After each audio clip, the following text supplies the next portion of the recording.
The excitement, I'm surprised it's not more full. Okay, let's get started. So Jim, since the last time you were in here yesterday, you've had the players together, they're out and practicing today. How are things going? How are things feeling amongst the team today? Pretty well. I came in here after guys got through the nine holes. They were just finishing up the front nine. They're just trying to learn the golf course. I said yesterday, one of our keys really would be these 3 days of prep, Tuesday, Wednesday, Thursday. If I've got 6 guys that have seen the course, 6 that haven't. They're mixed up today where each group has got someone that's played the golf course. They can show the others around a little. But we're just trying to figure it out. Europe knows this golf course well. They've played the French Open here. We're trying to figure out the setup and what they have in store for the week. So 3 days are important. Right now my guys are all going to play 18 today. I think the fresh air, the walk, the camaraderie, really trying to get rid of jet lag, trying to knock some of the dust off and the cobwebs from a long flight. And we'll start getting down in the particulars the next 2 days. But right now I really want them to learn the golf course, get an idea of what they can do off each tee, where the wide parts or the least narrow parts of these fairways are. There's not a lot of wide parts out there. But trying to figure out where to hit the ball and where to go. And Europe had the opportunity to set the golf course up, so we're trying to figure out what they have in store for us this week. And question 1 is down here at the front. Hey, Jim.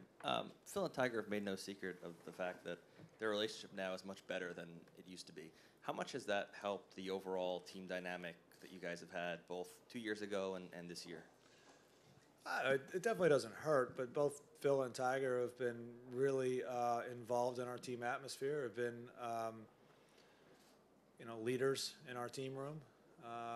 Tiger doing it as a vice captain the last couple of years, but as a player before. Phil hasn't missed a team event in whatever it's been, 25 years. So both of them have been huge leaders in our team room, have helped the younger players significantly, and I know both excited to be playing this week, and the first time they've both been on a team together in quite some time, so that's a lot of fun. But they've always been big helps in the team room and guys that we've relied on. Captains have relied on in the past, players have relied on. Microphone 3 in the centre aisle here.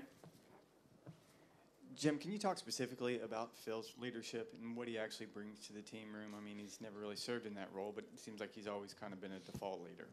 Yeah, I think one, he's got so much experience.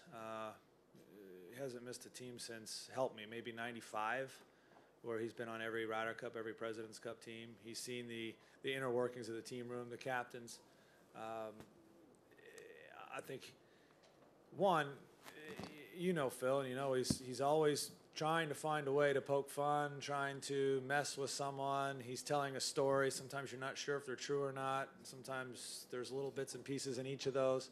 But he provides some humor. I think he provides some levity, and also I think at the right time understands when a team needs a kick in the butt or when they need an arm around their shoulder, and he's been good in that atmosphere. He's a good speaker and good motivator. And he's been able to take some young players under his wing at times and really get a lot out of them from a partner standpoint. So he's just a valuable guy to have in a team room. And, as a captain, it's like having a player like him is like adding a vice captain to your staff. Microphone 2 on the other side of the aisle. Jim, how much, if at all, should we read into today's groupings as far as potential partnerships for Friday and Saturday? Yeah, what I was worried about with the guys today I talked about was having every group, I think, has at least 2 guys that have played the golf course in the past, maybe one in that first group, 2 or 3 guys in the others. I really was trying to mix the guys in there, and today's a lot about working on their own game, right? And we're coming right off a flight. Everyone's, I know how I would feel in those first 3 holes. My swing would feel kind of loose. Club would feel light in my hands, and throughout the day, I'd be working on hitting the ball solid, not really worrying about how straight I was hitting it. Just trying to solid, move it down the fairway, and if I started hitting and stringing together some really good shots, I'd be excited. But today's really about trying to learn the golf course and hit some solid golf shots. And there may be some pairings out there, and there's some groups there isn't. Just want them concentrating on their own game right now. They're very aware of who they'll be playing with this week. They're very aware of some of the options they'll have, and they'll work on that a lot in the team room, and they'll work on that in the next couple days. Microphone 1 in the front row. Hey, Jim. With regard to doing the pairings for the foursomes and four balls, can you, unless you'd like to divulge, which I know you won't, can you talk about the inner workings and the machinations of putting guys together for each of those competitions and what goes into it? Just for four ball and foursomes? The differences there. Well, I mean, you start out with, you can look at it from a personality standpoint.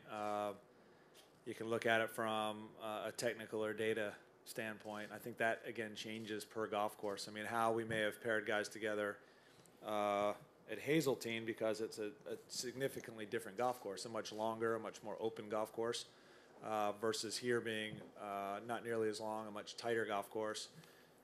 You may want to change the type of players you play next to each other, and how you may try to take advantage of strengths for a golf course. So there's a number of different aspects that go into it.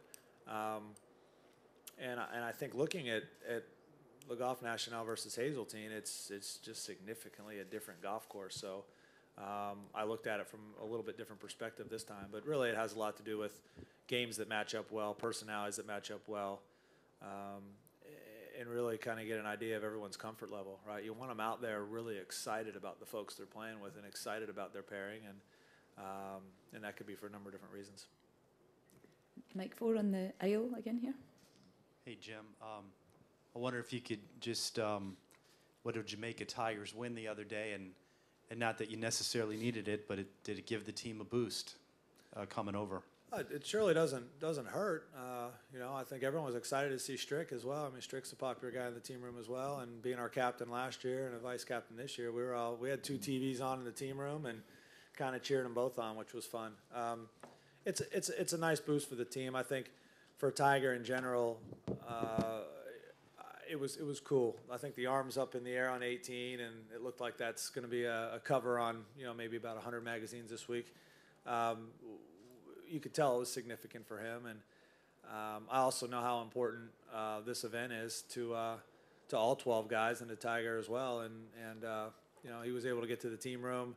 I think everyone gave him a pat on the back and was excited. And being a guy with his status and that number of wins, he's easy. He can flip the page and turn his attention to this week. So he's out there on the golf course right now, working hard and grinding, and trying to help his team as much as he can. Mic 3, front left. Jim, before Hazeltine, everybody kept saying that Europe had the superior team spirit in this event, and the win 2 years ago maybe changed that round a bit. How much of your role as captain is maintaining that team spirit and cohesion from 2 years ago? Yeah, I think it's funny how when a team does well and they're successful and everyone's all smiles, it appears that there's a lot of cohesion, right? And then when a team's struggling and not playing as well, and you got the frowns on the faces, well, it appears that there's no. I think it's in sports at home. When coaches winning solves everything type thing. This group is very easy when it comes to team and cohesion. They get along really well. They go on vacations together. They hang out together. This core group's been. I think we have. Bryson and Tony probably on their first team. Justin played in the President's Cup last year. Most of these guys kind of understand the dynamics of a team room and look forward to it. And it's as a captain, it's been very easy. I mean, we try to breed that, and we try to breed the team getting together and everyone kind of taking care of each other. But it really it's one of my easiest jobs because it's such an easy group. Staying on mic 3, just on the left. Jim, you keep mentioning personalities in terms of getting teammates together. When you have someone that's outwardly fiery, like Patrick, versus someone, I guess, like DJ, who's insular, is it best to put them together or keep them apart? Do you have 2 guys similar? Like, what's your sort of thoughts on that? Yeah, and I talk to the guys that way. I mean, you look back to Luke Donald and Sergio Garcia, right? The fiery and the stoic, and they made a great pairing together. I think as a captain, I like to talk to the guys throughout the year. What type of players do you like to play with? Do you want someone that's fiery, likes to pump you up? Do you want someone that's a little bit quieter? And you kind of get a feel for what they like, what they want, and try to match up some games along with that. It could go a number of different ways, if that made sense. Yeah, you usually don't see like, you know, if Patrick and Sergio were on the same team, it would be there'd be a lot of fire. I'll say that. There'd be a lot of passion for one grouping. But you try to get an idea of what makes them tick, what makes them play their best, and you try to pair those type of personalities together. Just slightly behind, Mike 3 again. Jim, there's the learning curve for any rookie out here, but do Justin's credentials and what he has accomplished over the last 2 years perhaps make him more well-equipped to handle this situation than a typical first-timer? Yeah, I think so. I think you look at the rookies on both sides, you've got a lot of talent. You've got a lot of guys that have some veteran experience. This may be their first Ryder Cup, but you know, Norton and Fleetwood won on this golf course. John Rahm's ranked top 5 in the world, I believe. You go down the list, every rookie in this event has got some experience. So, yeah, you look at a guy like JT. He was our PGA Tour Player of the Year last year. Pretty tough to call guys that I mentioned before from both sides rookies, but it is their first Ryder Cup. It's a different atmosphere. You look at that first tee, and I don't know, what is there? Someone help me. Is there 5,000 seats back there? 6,000. 6,000. So I'm selling y'all short. 6,000 seats. It's a different atmosphere, but it is a wonderful atmosphere and phenomenal. And I think I said it a lot through my captain's picks. You know, you want a team that loves that atmosphere, right? I mean, we all looked forward to trying to make these Ryder Cup teams when we were younger, and they have an opportunity this week, and they're going to walk down that walkway into the first tee, and the place is going to be going absolutely crazy. And of that 6,000 people, probably 5,500 will be crowded in there cheering for Europe, right? But what a great atmosphere and what a great opportunity for these 24 players, and couldn't ask for much more. And Mike 4 at the back here. Jim, what do you make of the notion that this is somehow an anti-long hitters, or if you will, anti-bombers course, and that somehow that will favour the Europeans? I think Paul McGinley, former captain, said that for the biggest hitters, and you probably have more of those than Europe has, that there is no more than 4 drivers out there. Yeah, I would say he's correct. This morning it was a little cooler. Ball wasn't traveling quite as far. There might be a few more than 4 drivers. I know the exact 4 holes he's talking about. But there may, in colder weather, there may be a few more. It is somewhat limiting off the tee for most players, even someone as short as I am on the PGA Tour. When I played here in July, I think I only went around it with 7 drivers. The longer players, I could see 3 or 4 pretty easy. I still think it's a great golf course. I don't think there's a guy on either side of the team of these teams from Europe or from the U.S. that would not say this is a great golf course. You've got to put the ball in the fairway. You've got to. It very much is a position off the tee golf course. I think you can get aggressive, and I think the better iron players, the better putters, the better thinkers are going to have an advantage around here. But you know, I still think the best players in the world on either side. You know, Rory McIlroy is one of the best players in the world, and he bombs it. But Rory's going to find a way to play well on any golf course because he's a good player, and that's what all these players are going to have to do. So it does limit some of their length and the advantage that they have, but the best players on either side of the pond are going to find a way to play any course. Mike 1 over on the right. Jim, as a player, what was your comfort level in playing the foursomes format? And as a captain, what can you do to help your players be more comfortable in a format that they just don't see very much?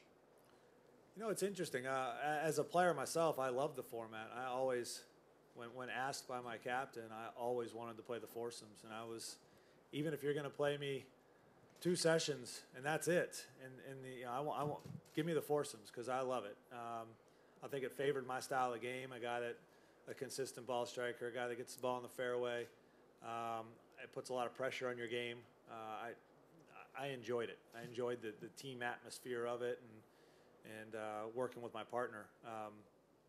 You know, I think you try to identify the players that are comfortable in that format, that you feel like the style of this golf course, the way they play the game, how much they enjoy that that type. I've had a number of players on my team come to me and say, I love foursomes, and history shows why, because they have pretty good records in that format. So you try to match up those guys the best you can and get them on the golf course. But I have a lot of confidence in all 12 of the guys, and they all have, partners and scenarios to be out there in foursomes.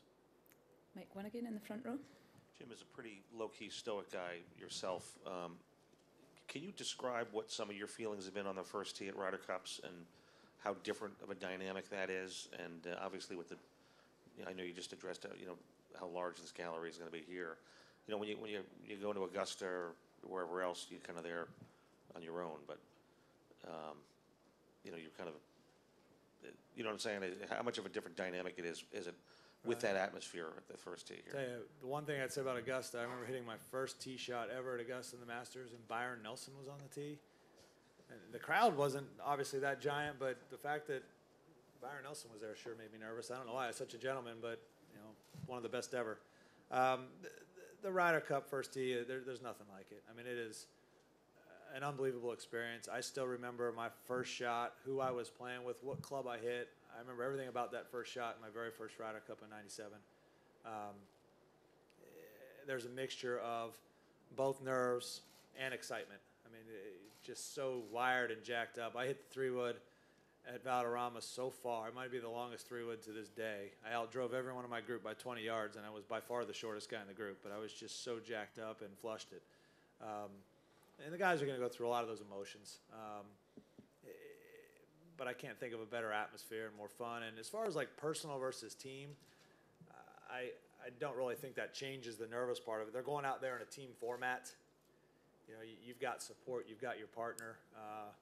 I see it as comforting going out there in a team atmosphere, and even in in 4-ball, you got 2 guys going out, and that's how we're starting.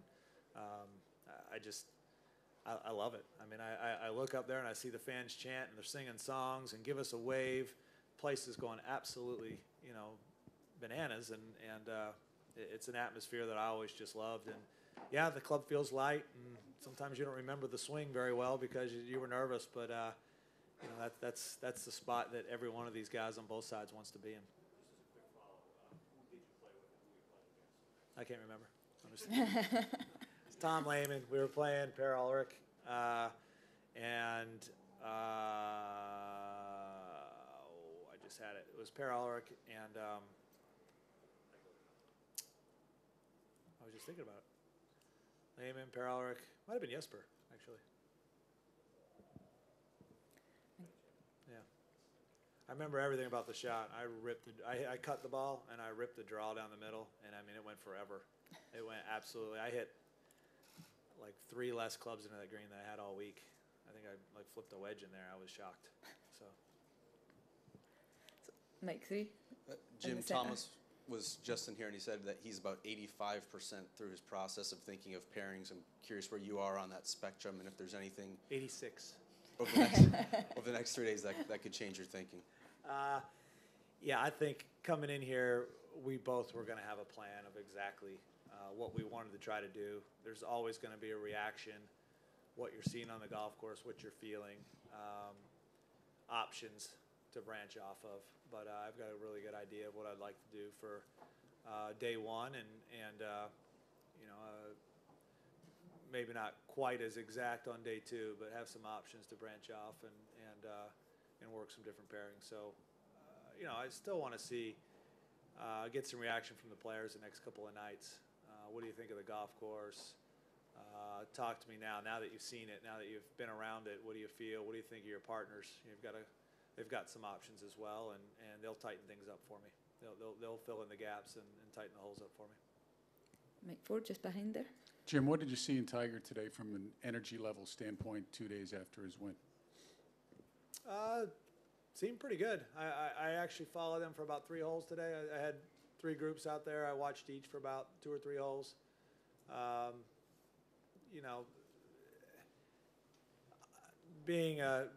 Being the consummate professional, and no one's going to out-prepare Tiger Woods. I'll say that. I think he looked very focused on kind of learning the golf course, and his game's obviously been very sharp here in the last couple of months. So, getting over the jet lag, getting out there, hitting some solid golf shots, and you know, he gave me a couple things he thought about the golf course out there, and we tried to give these players expectations. You go out in the golf course, here's what I see about it, here's how I would describe it, here's the shots that I think that are important, and you need to play out there, and you know, he let me know what he was expecting, and a couple little differences. So, and we talked briefly out there, but we'll talk in more detail later on. If you saw a guy hit maybe a club that you weren't comfortable with, it's like, say, driver on a tight hole, do you say anything at this point in preparation for this, or do you let him go? I think today there's a couple holes. There's one or two holes out there where I saw a lot of guys hitting a lot of club off the tee. It was a downwind hole. It was number 5. It's a little bit of a slider to the right. Today the wind was down and to the left, and the ball was traveling a lot farther. When they pulled the clubs, it seemed like the right club, but the ball was traveling a lot farther, and they all hit it through the fairway and realized, or not all through, but good shots were catching the left edge of the fairway.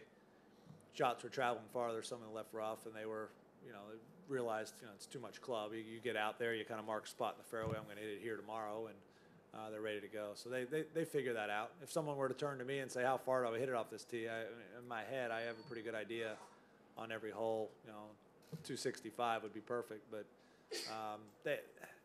they do it every week. They and their caddies, they work on a golf course. They figure out the best way to play the golf course. They're working with their teammates out there, some of them with partners. They'll figure it out. And Mike, too, on the right-hand side of the room.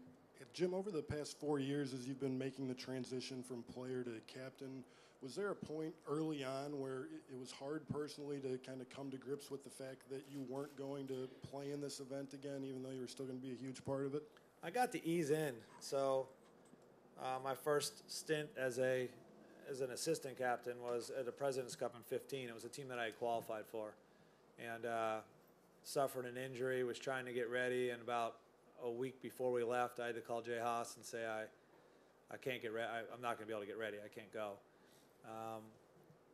And I guess I missed the competition, and I knew that was coming, but I really missed being with my team, and I missed the camaraderie, and I missed the team room.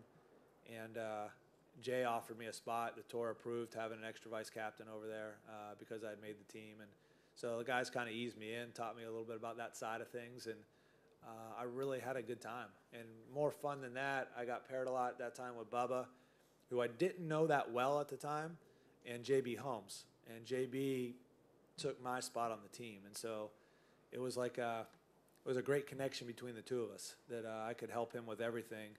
And I think he enjoyed the fact that I wasn't able to play, but I'd do anything to help him out.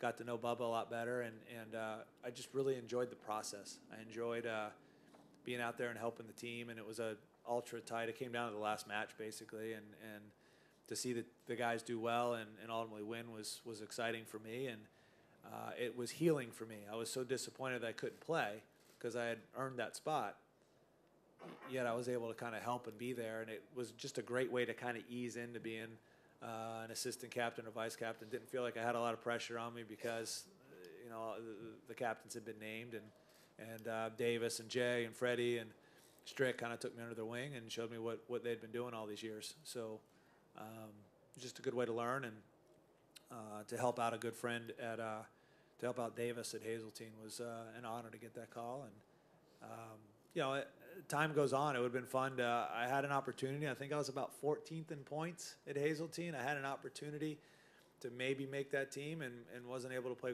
well enough. And you come to grips with that. You know, time moves on. I've gotten older. I'm 48, and I was really kind of anxious to flip the page and hopefully get an opportunity to do this one day. So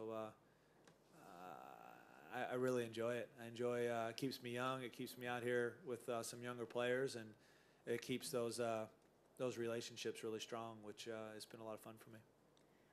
And microphone 1 over on the right. Jim, there was a time when caddies would come to a Ryder Cup with their own accommodations, their own travel, etc., kind of be an afterthought. Through the years, it seems like their importance has kind of grown a little bit in this event. There's so much intensity out here. What's the value of the caddy this week? Well, what he can contribute. Yeah, I took some of the guys to dinner back at the BMW and let them know that they were, valued by us as captains, and their player relies on them 52 weeks a year, and I wanted some feedback, some input, wanted them to help me do the best job I could for the team, and obviously to have them over here in the prep work and to see their work in the yardage books and the greens books and what they do on a weekly basis for their players is just not, you can't replace it. And the players will be under the most stress they've been in, a lot of them they've been in all year. To have that, have that confidant on their side is comforting. And so you can't replace that. And I guess that position, I'm not sure it's changed over the years, but I think it's probably been valued and probably appreciated more as it should be. One final question, right over on the right here, Mike 1. Jim, when you think back at the coaches that you've had in your life, what attributes do you admire from them, and what have you tried to sort of incorporate into your own stint as a coach now? In all sports growing up, you're saying? Yeah, I think that's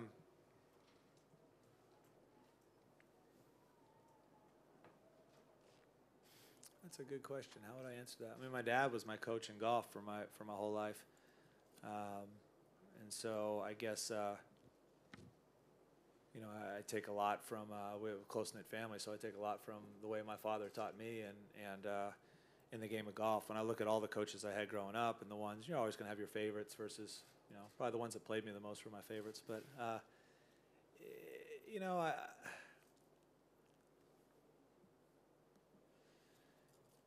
breeding a team atmosphere and breeding, as I said, it's not difficult with these guys, but breeding an atmosphere. And I think I had some coaches that were very good at treating us as a team all the same as people, but they were able to communicate with each player in a different fashion. And so when I thought back to the coaches that I really enjoyed playing for, or coaches in sport today that I admire, I think being able to communicate with different types of players, with a Patrick Reed that's fiery versus another player that may not be. You treat everyone the same because they're part of the team, but you have to communicate in a different fashion. And I think great coaches are able to do that. And that's one of the tasks that I have this week. I think that's all for today. Thank you, Thanks. Jim, and thank you, everyone. Appreciate it.